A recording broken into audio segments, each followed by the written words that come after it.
This is Power 98.7. And now you're listening to Power Talk with Mbuyiseni Ndlozi, 9 a.m. to midday, taking your calls on 0861 987 000.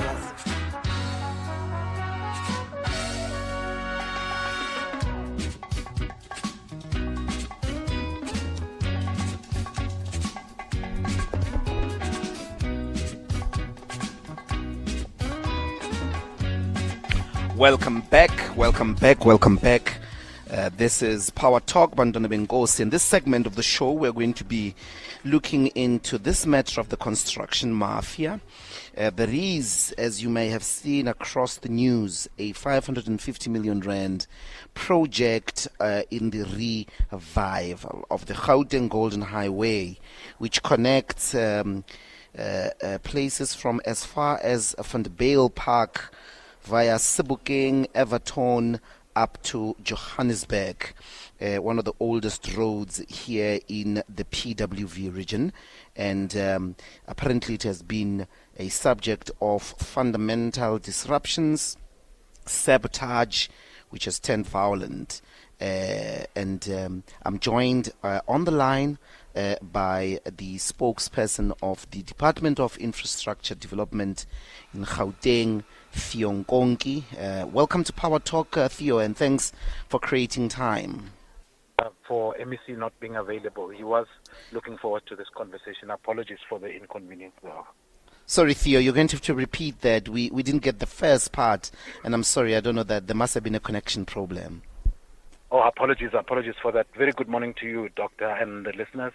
And we just want to apologize on behalf of the MEC. He was looking forward to this conversation, very important conversation with you. No problem at all. And I'm also here in company of Babu Musa Shangase, the Master Building SA President. Thanks for joining us and welcome to Power Talk. Thank you, Doc. I don't think we can hear you yet. Please try again. Okay, we'll try to get to that. Let's still let me start with you, Theo, as we try to fix the connection here. We are broadcasting live from WPP campus here in Woodmead. Can you just take us through the basics of the Golden Highway project and the supposed or alleged, as it were, disruptions? So let me just preface my contribution, Doctor, by just clarifying this one important factor. So that project falls under the jurisdiction of the Department of Roads and Transport. As you know, in the provincial... is that in the province? Yes, in the province. So in the province, we have a few departments of infrastructure. So roads infrastructure, it's the Department of Roads and Transport. Human settlement is in charge of your bulk and as well as human settlements. We are in charge of the building of what we call social infrastructure, your clinics, your schools, as well as your libraries. But on the point that we are talking about, we are quite aware, the provincial government, of the incidents that are taking place around that project. And I want to just give a much broader picture and just paint a picture for your listeners that in Gauteng, over the past couple of years, especially since the advent of COVID, we had quite a number of projects that were being stopped by the so-called building mafias or construction mafias. And working with the police and under the directive of the Premier of the province, Premier Panyaza Lesufi, there was a concerted effort around that time to make sure that we really tackle this head on. And I'm happy to report that the situation is not as rife as it was in the few years that we come from. So we are looking at a major decline in some of these crimes. But yes, there's still those areas that we see sporadic incidents like these, and they should be condemned because, as you know, businessmen don't go to boardrooms with guns. Businessmen go to boardrooms just like any other businessman, talk and negotiate. So we don't bring guns, we don't bring violence into business. So those people who masquerade as businessmen, who want to then access projects through violence and intimidation, those people should be treated as criminals. because that is a criminal activity. And that is why we are so grateful for the intervention of the South African police as well as other law enforcement agencies in the province to make sure that we clamp down on these crimes. And we do know that with that matter that you are specifically looking at, there's quite a lot of movement around the court activations. People are approaching the courts to make sure that the law takes its course in terms of dealing with those who want to hijack projects like these. Because these projects, I mean, as you know, that road, its upgrade will affect those areas you just mentioned. And also our efforts as the provincial government to use our infrastructure to create employment opportunities, but to also create opportunities for business people, legitimate business people, is then, hampered by those people who then come in using guns and violence in our space. I wanted to go to my original question about the basic occurrences. What has happened in the Golden Highway Gauteng project? Are you able to take us through precisely why there are disruptions? Who is alleged to be making the disruptions, and what do they demand? So from the high-level information that we have, obviously I've just mentioned that we don't deal with roads projects specifically, but from the high-level information that we have, we know that there is a grouping of people who then are calling themselves a business forum in that area, who are demanding work packages. And apparently this is happening at the exclusion of the community. So genuine community members who should be participating in this project are not participating because there are people who want to forcefully be included in the contract itself. And that is not something that can be allowed in any government, whether it's transport, whether it's human settlements, any infrastructure project. We cannot allow for people to just come and want to push their weight and intimidate people. Apparently, where precisely is it the business forum of all these communities? Because the road spans from Vanderbijl up to Johannesburg. Which parts is this particular disruption taking place? Is it across the entire path, or is it specific areas? No, it's very difficult to say where do these people come from. Remember, we don't actually know exactly. They're not a formal structure that we can then pinpoint to a certain locality. But what we know is that around the area where the guys who are doing construction are working, that is where people have come and brandish firearms, and there is an allegation that people were pistol whipped. Because people are trying to intimidate them into stopping what they are doing, so that they then forcefully gain access to the contract and they are appointed. Okay. Let me bring in Ubabu Musa Shangase here, the Master Builders SA South Africa president. Your determination, I mean, firstly, I think because of the Golden Highway, if you could speak to us about that particular project and the struggles related to the construction mafia, but also maybe paint a picture for us, because the first claim of the spokesperson is that government has actually clamped down significantly on so-called business forums or construction mafia that disrupt service delivery projects like the Golden Highway. We're still having a connection problem here. I don't know. Can you try again, Baba? Okay. Let me go back to you, a spokesperson. Is there, from a provincial point of view, an integrated strategy to prioritize this problem of the disruption of infrastructure that is being built? Prioritized crime unit of some sort to clamp down on the disruption of projects, because it's indeed across the board. No, absolutely, Doctor. When the Premier made his announcement, I think it was the previous state, not the one of this year, but the last one of last year, the State of the Province address, he did announce that there would be a joint operation that is multidisciplinary, that is not only law enforcement. Yeah. And it is because of that we are able, through the resources that the South African Police Service has in their disposal, to do intelligence work around that, which then has seen areas like Pretoria, for instance, where this was very rife in those areas, your Mamelodis and all of that, where through crime detection, the police were able to preempt some of these people who were going to interrupt. But also there have been instances where police have intervened by arresting some of those who are involved. And as a consequence, we are on record that we have seen quite a significant decrease of these matters as we look at our infrastructure space broadly. But it's important to just a note, Doctor, that we signed in April 15th.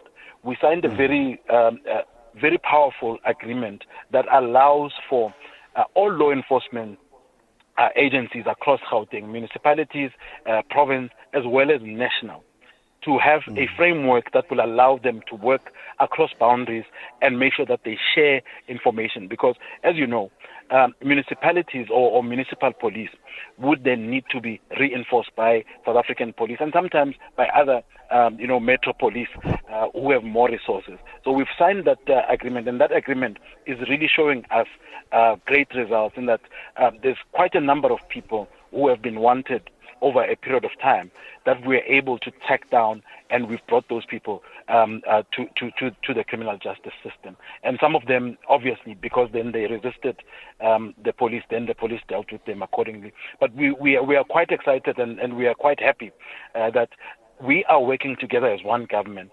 In my other hat as the spokesperson for cooperative governance and traditional affairs, we emphasize the principle of intergovernmental relations, working together as one government to tackle all the problems. So from national up to local, we are working seamlessly, sharing information in making sure that we track, but also we crack down on those who are masquerading as business people when they know very well that they are bullies and they want to, act as criminals in accessing government contracts. It can't be allowed, as I said earlier, and that is why we're working together to make sure that we close ranks and they're not given the space to breathe. Yes, there will be those sporadic areas, as I said, where we are still seeing some of the people. What are you using? What measure are you using to say they are sporadic? Is there some report which says this is the number of projects at this time, at this date, that were disrupted by so-called business forers, post facto or construction mafia, and over this particular period up until now, we only have this which shows percentages of reduction? What report are you using to come at the conclusion that something like Golden Highway is just an isolated or a sporadic event? So for instance, we as the Department of Infrastructure Development are building quite a number of schools and maintaining, your clinics and hospitals. So at an experience level on the ground, what we have seen is that our stakeholder team is not attending to these matters. But there's no actual monitoring tool that produces a report that you could refer us to. No, I'm sure the South African police would be able to give us that. Obviously, I'm limited in that. I'm just in construction. Okay. Yeah. So, but from the teams that we work with, I was speaking to the DDG for Construction for Education project just earlier this morning, and he was saying to me that, in fact, he thinks that our conversation today may just be blowing the whole situation out of proportion, because his project have been running smoothly without any interference, especially in areas like Mamelodi, where it was quite rife, Doctor. We were intervening almost, as you know, I'm in communications and stakeholder. So my team was intervening almost on a daily basis, trying to, bring some understanding to those people who are so-called business forums, because there's another determination that we need to make, Doctor. There are genuine business forums, and those people should be entertained by the state as such. But then there are those then who act outside the law under the guise of being business forums. So our stakeholder units, they are equipped to work with the police, to work with other stakeholders, to make sure that if there is an issue in one area, for instance, in Mamelodi, they are able to go in, and then if there's a need for reinforcement from the police, then they will be able to call the police. So that's why I'm confident. So let's look at this Golden Highway project. There's evidence, or rather claims, substantial claims of heavy involvement, for instance, of politicians. There's mention of councillors that get involved, who generally just extort, that say, sure, you have to pay this amount of money and all of that. To demonstrate this efficient strategy, are you able to point us to cases where these councillors or politicians have been put to the book either through charges, conviction, or have been excluded, expelled, or taken out of the political representative system? I wouldn't have details on exactly what is happening on the R550, because it is a transport matter. But I'm saying in general, you're saying that there has been a clampdown, as it were. Sure. And I'm saying part of what happens in these disruptions is not just ordinary business for us and all of that, is that this extortion sometimes is coordinated and facilitated by actual public representatives. And I'm using this as an example, the Golden Highway project. And my question is really based on some examples you could give us that in some other areas, Mr. X, Miss X was indeed taken to task up to the level of a criminal trial of conviction because of extortion. What we know from a global perspective is that between the period of last year, just towards the end of last year, let's say August last year, until November, there were about 244 people that the minister came out and announced that they were arrested in relation to these crimes. And again, just to back up my point, that in those arrests, you'll find that a majority of them were in KZN as well as the Western Cape and some in Mpumalanga. Gauteng wasn't featuring prominently, and that is because there has been quite a concerted effort to make sure that we deal with these things, either from a law enforcement perspective. That's why I was saying the strategy that we are going to bring multidisciplinary interventions. We can't just do the law only without necessarily going into the stakeholder engagement and stakeholder relations. So those interventions, all of them, don't necessarily mean that you'll only see an outcome in a form of an arrest only. In certain cases, we're able to escalate those things down and then direct people to the right platforms and right channels for them to engage with the state in a proper manner. Because in some instances, you'd find that the 30% rule, for instance, is misunderstood by many. So maybe in your locality, for instance, you see there is construction happening. Now, without having proper information, you'll then go and lock, take your chain and lock the construction site because you believe that genuinely, because you are in that locality, you deserve to participate.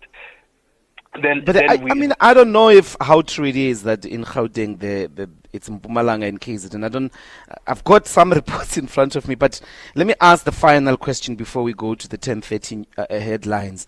Implications in this case on the South African National Civic Organization SANCO. Will there be some consequences regarding that with the Golden Highway project? So with matters of criminality, Doctor, it's very difficult for me to comment on that Okay.